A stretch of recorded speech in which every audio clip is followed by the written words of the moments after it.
The Medal of Honor is the highest military decoration that a president can bestow. It recognizes gallantry that goes above and beyond the call of duty in the face of an enemy attack. The tradition of awarding this honor began during the Civil War, and many of those who have received the medal have given their lives in the action that earned it. Today we add Lieutenant Michael Murphy's name to the list of recipients who have made the ultimate sacrifice. Deep in the mountains of Afghanistan, this brave officer gave his life in defense of his fellow Navy SEALs.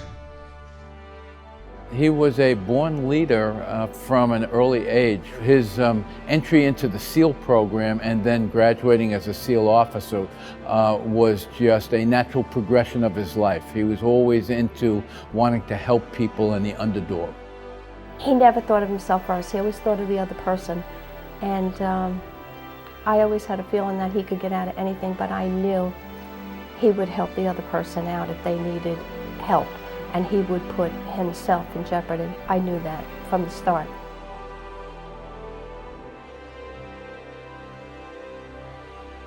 This museum, while it carries Michael's name, is about the Navy SEALs. It's not about Michael. And outside on Avenue of Heroes are 19 trees to the men of Operation Red Wings. When I heard the story, although we had given them pricing on the job, I thought, what better way could I help them than to help them get this project over the hurdle electrically? So I gathered up some vendors, I spoke to some of the contractors, I spoke to our chapter offices, and everybody seemed all in. Anytime somebody calls us to help out with any military or veteran causes, we're always there to help.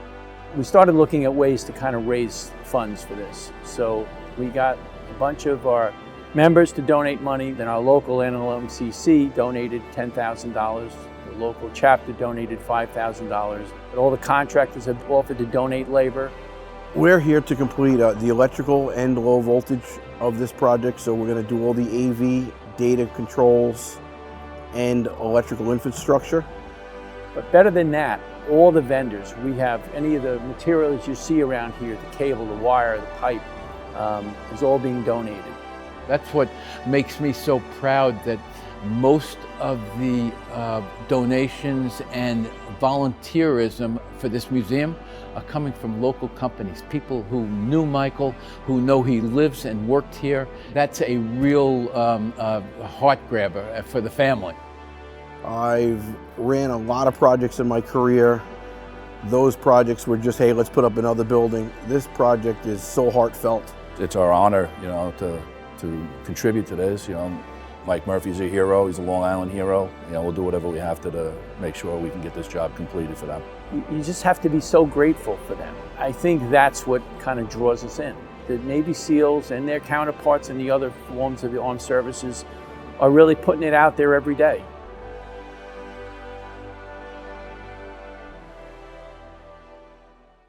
Welcome to NECA Video Update. I'm Olin Akashola. It's time for a roundup of this month's safety news. Here's the January Safety Minute, sponsored by NECA's eSafetyLine.